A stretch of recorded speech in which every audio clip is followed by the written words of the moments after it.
Tonight on the 31 Nights of Halloween Horror, beware of these sexy dreams, because when you wake up, those stains on the sheets are gonna be blood stains.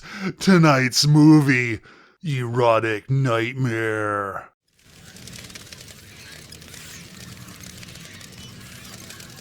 Hello everybody and welcome back to another episode of the 31 Nights of Halloween Horror!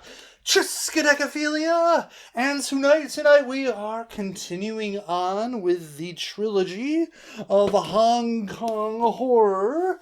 That is the Made in Hong Kong Volume 1. Look at this wonderful set. Has a nice slip box, and then there's a nice slip cover for this, and movie on the inside. So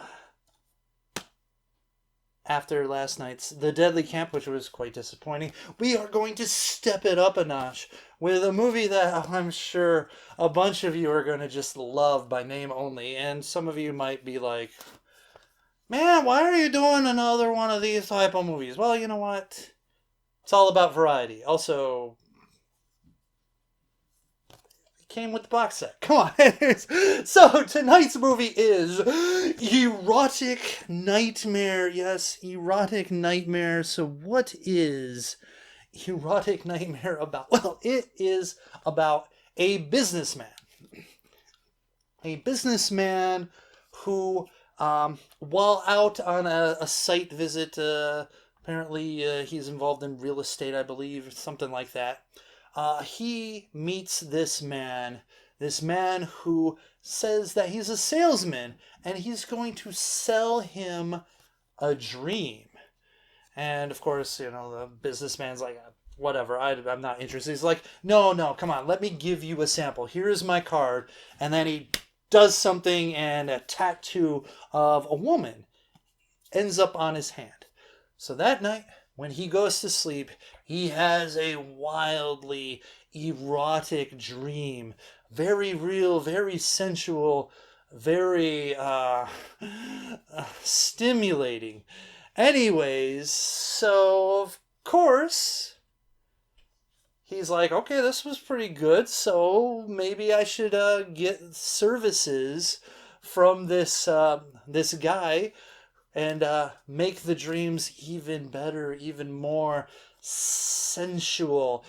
Unfortunately for him, this seller of dreams is more of a seller of nightmares, because he uses this as an opportunity to sort of take control of the person while they're in the sleep.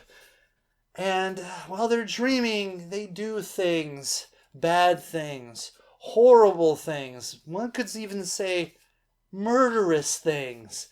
And of course, to get those things to stop, the businessman will have to give more and more money to this guy, more shares of his business. Basically, the guy is extorting him out of his entire livelihood. So will this charlatan, this evil, manipulative dream sower, get away with his evil schemes, or will justice be served? Well, you'll have to watch the movie to find out. So let's get to those scores, shall we? Violence and gore. I am going to give this a 3 out of 5. So there's a fair amount of blood in this movie.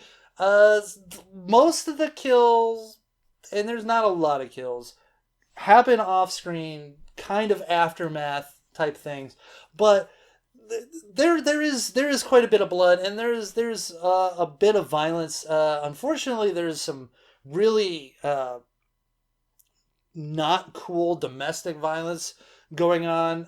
The shaman guy, the dream seller, he's very abusive to his girlfriend, and honestly, yeah, it's there because you really want to hate this guy and really nail that this guy's a fucking asshole, but there is a lot of it, and I know that can be somewhat bothersome to some people. So there's a lot of impact to the violence here, too. Also, there is, of course, sexual violence, and so, you know, that kind of weighs a little bit more heavy. So 3 out of 5 shock value. I'm giving it a 2.5 out of 5. Namely because of kind of the there's not really a lot of effective jump scares in this movie, but there is kind of a twist that kind of goes on at the end, which is a little shock. Also, just the assholery of this guy, and what he does, his abusive nature, adds to that. So 2.5 out of 5. Moving on to plot, and I'm gonna give this a solid 4 out of 5. This is definitely a movie that, story-wise, I was not aware anything like it exists. This idea of this guy basically selling erotic dreams to these guys, and then having it turn sideways, and then for them to get it to stop, having to pay this guy lots and lots of money. And there's this warfare that goes on toward the end of the movie. The third act definitely has this kind of battle of not just wits, but stamina and will, and it's very interesting. I think it's quite unique, and I think it's well done. The movie flows well. It's not as, like, the first part is kind of wash, rinse, repeat, wash, rinse, repeat. But it definitely changes toward the end of the movie. So it's not just like, kind of like how Mardi Gras Massacre is, find the girl, kill the girl, find the girl, kill the girl. It's not like, he has a wet dream, tries to get out of it, has another wet dream, bad things happen, tries to get out of it. It's not all that through the movie. It does change up and evolve through the film, especially second half. So I think nicely done. An original idea that I have not seen happen before this, and really I don't think I've seen anything after either. So yeah, 4 out of 5. Moving on to acting, and I'm gonna give this a 2.5 out of 5. Everyone does a decent job. The main villain is menacing, but also a little overkill at times.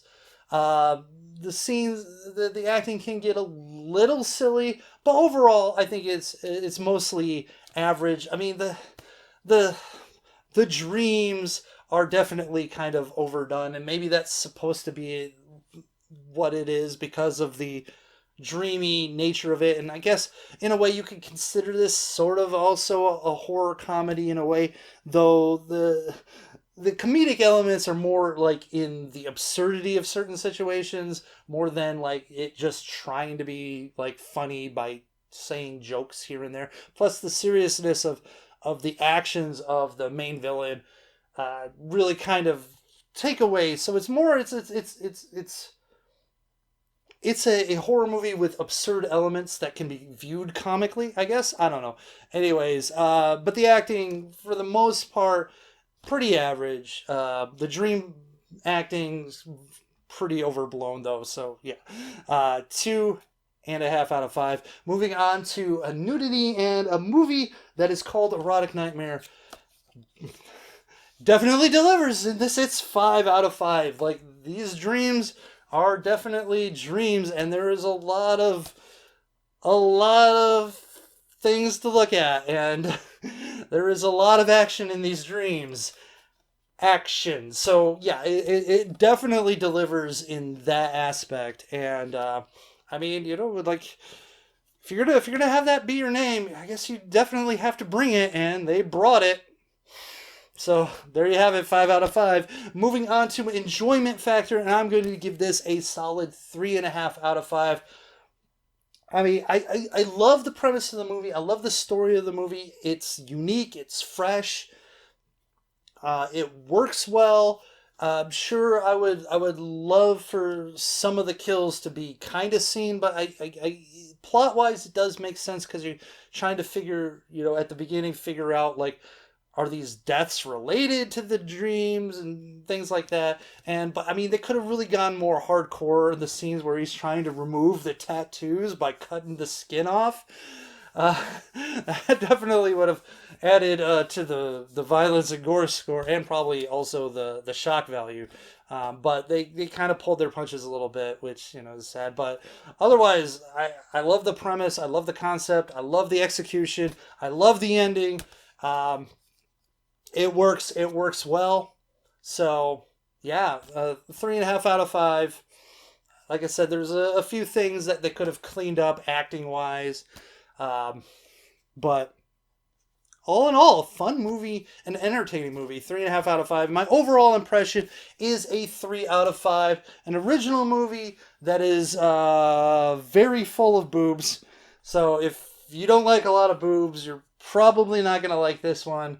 But I think it's definitely worth a watch, just because I've not seen that story be told. Like someone like, I'm gonna give you dreams, and then I'm gonna, you're gonna pay to have better dreams, and then those dreams are gonna go sideways, and you're gonna pay to have them stop. And it's. I mean, I guess that concept sort of has been done, but not dream-wise, but it's usually other type of things that happen, like kind of like the game, I pay the money to play the game, now I gotta pay them more to stop, even though I guess technically that was part of the game. Anyways, backing off. So, yeah, overall impression, 3 out of 5, and that averages out to a very impressive 3.4 out of 5. Definitely getting up there, considering 1.8 was Deadly Camp's score last night. So, yes, like I said, we are getting better and better as we go through this 3-movie set. And, this is a 3-movie set, which means this movie here, because we got this movie, and then we just doing this movie right now. This movie, I'm saving the best for last. So, if you me, some crazy shit's about to go down. So, anyways, so there you have it. Erotic Nightmare. Tell me what you think in the comment section below. Do you agree with me? Disagree with me? Do you like these type of movies? Do you not like these type of movies? I don't know. I like all kinds of movies, but I do like this type of movie too.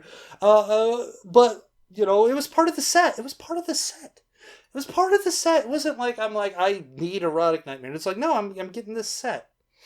And it just happens to be on there. I don't know. Anyways, thank you again for watching another 31 Nights of Halloween Horror. And remember to stay scary, internet. And as always, remember, if you're approached in the street by some guy saying he's going to sell you dreams, it's always a bad deal, because most of the time it's probably drugs, right? But otherwise, it's like, dude, as much as I love dreams, paying money for better dreams just seems like a waste of money, because let's face it, you don't remember half your dreams anyways. You probably don't remember 90% of your dreams. So you're wasting money for something that you may end up remembering, and you may end up not remembering. I don't know. You most likely will not remember. So anyways, so don't do it. Plus, once again, I don't know how good things can ever happen in those situations. So, yeah, you don't buy dreams from the street. You buy dreams online. I mean, like everybody else, right? All right.